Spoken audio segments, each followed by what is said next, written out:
இன்னைக்கு நாம பார்க்க போற இந்த விளக்கு தொகுப்பு ரொம்பவே ஸ்பெஷலான ஒண்ணு. உலகத்துல இருக்கிற பல மில்லியன் மக்களோட மனசை ஈர்க்கிற ஒரு ஆழமான பயணம். அதாவது மக்கா, காபா அப்புறம் ஹஜ். இத பத்தி தான் நாம முழுசா தெரிஞ்சுக்க போறோம். மூல நூல்கள்ல இருந்து தகவல்களை திரட்டி ரொம்ப சுவாரஸ்யமா இத பார்க்க போறோம். இது வெறும் இடங்களை பத்தின தகவல் மட்டும் கிடையாதுங்க. இது ஒரு நம்பிக்கையின் பயணம். சரி, இன்னைக்கு நாம என்னென்ன பார்க்க போறோம்னு சுருக்கமா நம்ம வரைபடத்தை பார்த்துடுவோம். முதல்ல மக்காவோட புனிதம், அடுத்து காபா, அப்புறம் இஸ்லாத்தோட முக்கிய கடமையான ஹஜ், அதோட நன்மைகள், கடைசியா இதை எப்படி சரியான முறையில செய்யணும், இதெல்லாம் தான் நம்ம லிஸ்ட்ல இருக்கு. வாங்க நேரா விஷயத்துக்கு போவோம். முதல்ல இந்த பிரம்மாண்டமான பயணத்தோட ஆரம்ப புள்ளி, அதாவது மக்கா நகரத்தோட புனிதத்தை பத்தி பார்ப்போம். மக்கா, இந்த நகரத்தை ஒரு சாதாரண நிலப்பரப்புன்னு சொல்லவே முடியாது.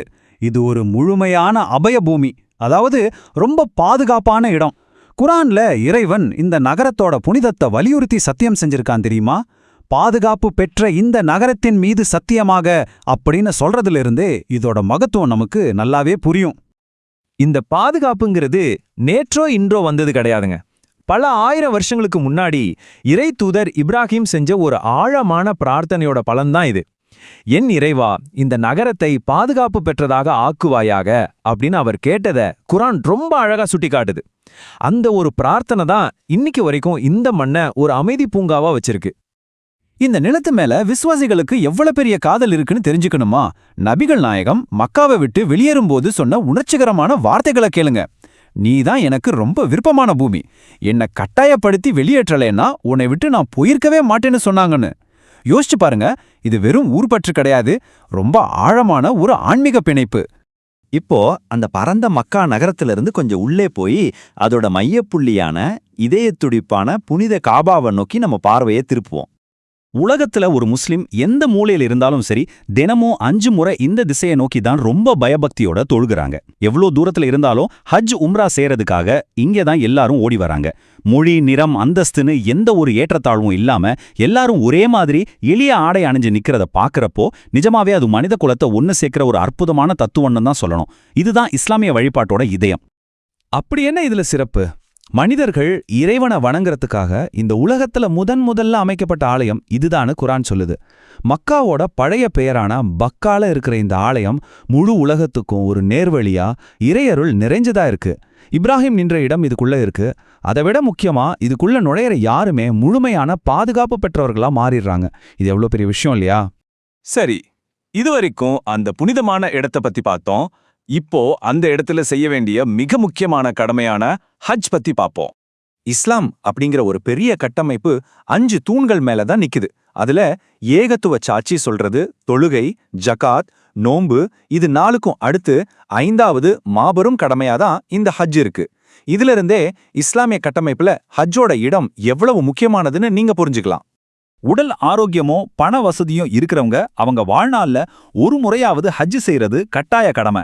ஒரு தடவை நபிகளார் உரை நிகழ்த்தும் போது, மக்களே உங்க மீது ஹஜ் கடமையாக்கப்பட்டிருக்குன்னு சொன்னப்போ ஒருத்தர் ஆச்சரியமா, ஒவ்வொரு வருஷமுமான்னு கேட்டார். அதுக்கு நபிகளார், நான் ஆமான்னு சொல்லிட்டா அது அப்படியே கடமையாயிடும், ஆனா உங்களால அதை நிறைவேற்ற முடியாதுன்னு சொன்னாங்க. அதனாலதான் வாழ்நாள்ல ஒரு முறை அப்படிங்கிறது உறுதியாச்சு. இங்க கவனிக்க வேண்டிய மிக முக்கியமான விஷயம் என்னன்னா, இந்த கடமைய எந்த காரணத்தை கொண்டும் தவிர்க்க முடியாது. பயணம் செல்ல சக்தியுடைய மனிதர்கள் அல்லாஹ்வுக்காக அந்த ஆலயத்தை ஹஜ் செய்யறது கடமைன்னு குரான் ரொம்ப திட்டவட்டமா சொல்லுது.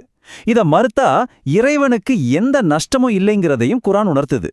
இவ்வளவு சிரமப்பட்டு செலவு செஞ்சு நாம செய்யற இந்த பயணத்தால நமக்கு என்ன ஆன்மீக பலன்கள் கிடைக்கப் போகுது? ஒரு மனுஷனையே மாத்திர அந்த புனித தன்மையை பத்தி இப்போ பார்க்கலாம். ஹஜ்ஜு செய்ய வசதி வந்த உடனே அதை தள்ளி போடவே கூடாது. ஹஜ்ஜு செய்ய நினைச்சவங்க உடனே முந்திக்கணும்னு நபிகளார் அறிவுறுத்துறாங்க. ஏன்னா வாழ்க்கைங்கிறது யாராலையும் கணிக்க முடியாத ஒண்ணு. எப்போ வேணாலும் உடம்பு சரியில்லாம போகலாம், பொருளாதாரம் மாறலாம், இல்ல வேற ஏதாவது தேவைகள் வரலாம். அதனால வாய்ப்பு கிடைக்கிறப்பவே விரைந்து செயல்படணும். இந்த பயணத்தோட மிகப்பெரிய ஆன்மீக பரிசு இதுதாங்க.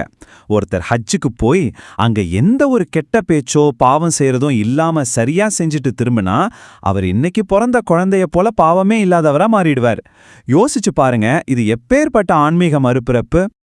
இதோ இந்த அற்புதமான உருவகத்தை கொஞ்சம் கவனிங்க. ஒரு கொல்லன் உலைக்களத்துல இருக்கிற துருத்தி இரும்புல இருக்கிற அசுத்தங்களை எப்படி அடிச்சு நீக்குமோ அதே மாதிரி தொடர்ந்து செய்யப்படுற ஹஜ்ஜும் உம்ராவும் ஒரு மனுஷனோட வறுமையையும் பாவங்களையும் முற்றிலுமா சுட்டெரிச்சு தூய்மையாக்கிடுமா. ரொம்ப ஆழமான அர்த்தம் இல்லையா இது? சுருக்கமா சொல்லணும்னா, எந்த குறையும் இல்லாம இறைவனால் ஏற்றுக்கொள்ளப்பட்ட ஒரு ஹஜ்ஜுக்கு இந்த உலகத்துல எந்த நன்மையும் ஈடாகாது. அதுக்கான ஒரே பரிசு மாபெரும் ஸ்வர்க்கம் மட்டும்தான் அப்படின்னு நபிகளார் வாக்குறுதி கொடுத்திருக்காங்க. ஒரு மனுஷனுக்கு இதைவிட பெரிய இறுதி பரிசு வேற என்ன வேணும்? ஆனா இங்க தான் ஒரு முக்கியமான கேள்வி வருது. பாவங்கள் மன்னிக்கப்படுறது, சொர்க்கம் கிடைக்கிறதெல்லாம் சரி, இந்த மாபெரும் நன்மைகளை அடையணும்னா இந்த பயணத்தை எப்படி சரியா செய்யணும்? அதான் ரொம்ப முக்கியம். அதை தெரிஞ்சிக்க நாம அடுத்த பகுதிக்கு போகணும். அந்த சரியான முறை என்ன அப்படிங்கிறத பார்க்கிறது தான் நம்ம விளக்க தொகுப்போட கடைசி பகுதி, அதாவது நபி வழி முறை. இந்த சடங்குகளை எப்படி செய்யணுங்கிற விதிமுறைகளை பார்ப்போம். ஹஜ்ஜோட சடங்குகளை நமக்கு இஷ்டப்பட்ட மாதிரி நாமே சுயமா உருவாக்கி செஞ்சிட முடியாது. இந்த உயர்ந்த வணக்கத்தை முகமது நபி அவர்கள் எப்படி காண்பிச்சார்களோ அந்த வழியில கடுகளவும் பிசகாம அப்படியே செய்யணும். தம்முடைய கடைசி ஹஜ்ஜப்ப நபிகளார் சொன்ன இந்த வார்த்தைகள்ல இருக்கிற ஆழத்தை பாருங்க.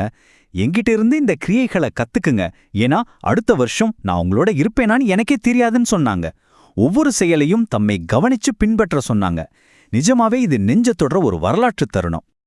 இறைவனோட அன்பையும் மன்னிப்பையும் முழுசா பெறணும்னா அதுக்கு ஒரே வழி இறை தூதரை பின்பற்றது மட்டும்தான். நபி அவர்களை பின்பற்றினால் மட்டுமே இறைவன் உங்களை நேசிப்பான், பாவங்களை மன்னிப்பான்னு குர்ஆன் ரொம்ப தெளிவா சொல்லுது. அதனால நபி வழியை பின்பற்றுவதுதான் நம்ம வணக்கங்கள் ஏற்கப்படுவதற்கு ஆணிவேர். இங்க ஒரு சுவாரஸ்யமான அதே சமயம் ரொம்ப முக்கியமான விஷயம் இருக்கு. அன்னை ஆயிஷா அவர்கள் அறிவிக்கிறபடி நபி வழியில கட்டளையிடப்படாத எந்த ஒரு செயலும் நம்ம செஞ்சாலும் அது இறைவனால முற்றிலுமா நிராகரிக்கப்பட்டுடும். அதாவது நபி வழிப்படி செஞ்சா மட்டுமே அது ஏற்கப்படும். நாம முரணா புதுசா எதையாவது உருவாக்குனா அது கண்டிப்பா நிராகரிக்கப்படும். இப்போ கடைசியா உங்களை நோக்கி ஒரு கேள்வி. நாம நிறைய பணத்தை செலவு பண்ணி வெறும் ஒரு பயணத்தை மட்டும்தான் செய்யறோமா? இல்ல இறைவனால் முழுமையா ஏற்றுக்கொள்ளப்படுற அந்த சரியான வழியில இந்த பயணத்தை மேற்கொள்றோமா? கண்டிப்பா நீங்க இதை பத்தி யோசிக்கணும். மக்கா, காபா, அப்புறம் ஹஜ்ஜோட உண்மையான பரிமாணங்களை இந்த விளக்க தொகுப்பு மூலமா நீங்க தெளிவா புரிஞ்சிருப்பீங்கன்னு நான் நம்புறேன். இதே மாதிரி இன்னொரு சுவாரஸ்யமான தலைப்போட உங்களை சந்திக்கிறேன். அதுவரைக்கும் தொடர்ந்து தேடுங்க, கற்றுக்கொண்டே இருங்க.